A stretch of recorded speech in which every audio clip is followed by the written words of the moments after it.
I'm here in Hollywood at the Scottish Parliament building with Joe FitzPatrick, who is the Minister for Parliamentary Business. I'm the MSP for Dundee City West, so that's one of the day jobs. But as Minister for Parliamentary Business, it's my responsibility to make sure that the government's programme progresses through Parliament smoothly.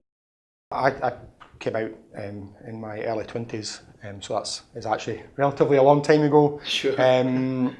I think the great thing is that the progress that Scotland has made is that when I was appointed a minister a couple of years ago, my sexuality was pretty irrelevant to the story, and I think that's the kind of progress that I hope that we're going to continue to make, where people's sexuality is not a major issue in terms of any appointments that folk have, and it's normal. But I do think it's very, very important that people in positions like myself do come out in order to give confidence to other young LGBTI people, so that they can realise that these barriers that maybe used to be there are being swept away by society. In some respects you see yourself and others like you as role models.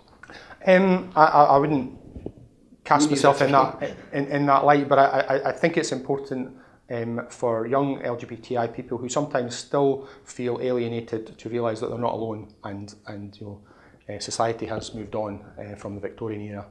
You mentioned that when you were elected, your sexuality wasn't an issue. I think that probably is correct. We have moved on a long way since 1999 with the Section 28 debacle. However, you were obviously active in politics a long time before that. Was that at any point at which you felt that your political colleagues were viewing with some kind of prejudice? Did you experience any homophobia? Certainly not within the SNP. I think I once stood for Westminster before I was elected as an MSP, and I did hear that the local Labour Party had a meeting to discuss how they would use my sexuality in the campaign. Right. However, the progress there was that I think it's an issue that they had the meeting in the first place, but they decided not to do that. So I think even then it showed that we have moved on some degree, and I think for the overwhelming majority of people in society, sexuality is not an issue.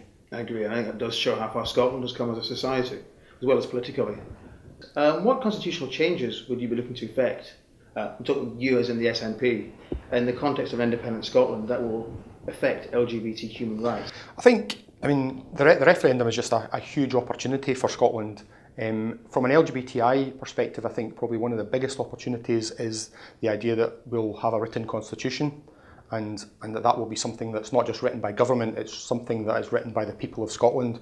So I would certainly expect the LGBTI community to be very much part of that process of formulating the first written constitution of an independent Scotland, and that's just such an exciting opportunity. It's something that we've never had before. The UK is almost unique in the world in not having a written constitution.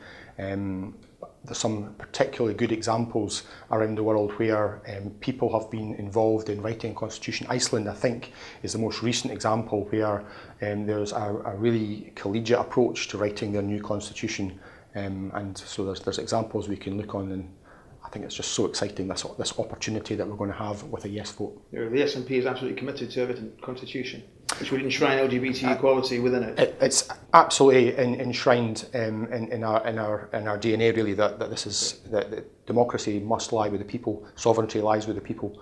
How do you see an independent Scotland acting at an international level to raise LGBT rights issues in international forums such as the United Nations and others? And what support do you think a Scottish independent nation can offer to LGBT people in countries where their human rights are not what they are over here? One of the challenges we have is that these powers are currently reserved to Westminster, and that is sometimes very frustrating when we want to maybe go a little bit further. But I think the Commonwealth Games was a really good example of the way that Scotland might act as an independent country, and the situation of a large number of Commonwealth countries having legislation which criminalises gay and lesbian, bisexual and transgender people was not something that was ignored. It was something that the Scottish Government, the First Minister, were able to highlight the fact that we believe in a more fairer and equitable world,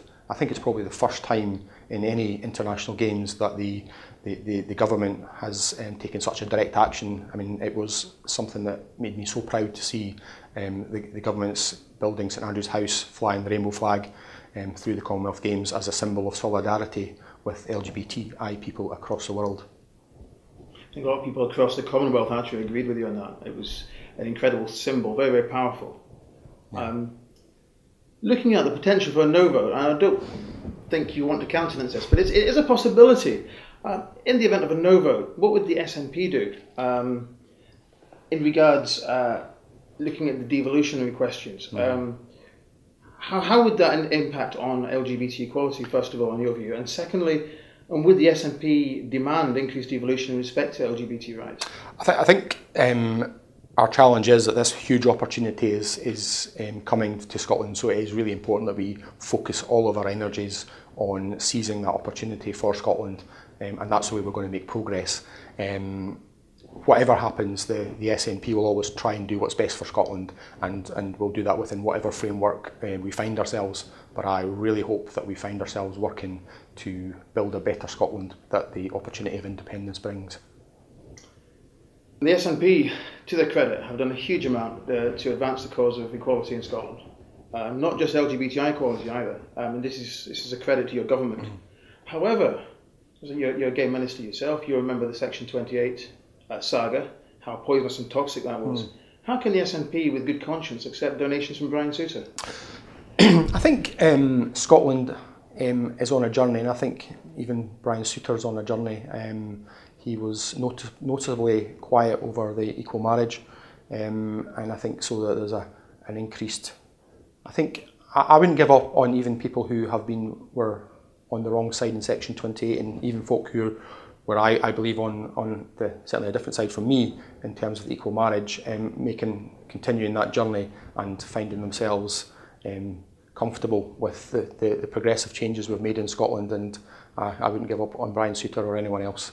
But as we move our journey forward, we have to try and take people who have different views with us, and I think that's the difference. The way we did the legislation in Scotland compared to the rest of the UK, we were able to bring in, I think, better legislation in Scotland, particularly around trans issues, because we consulted more, and actually on some of the more difficult parts, or what was perceived to be more difficult, we actually managed to get unanimity on the committee. So people who were actually opposed to equal marriage supported the changes that we made in terms of supporting the trans community.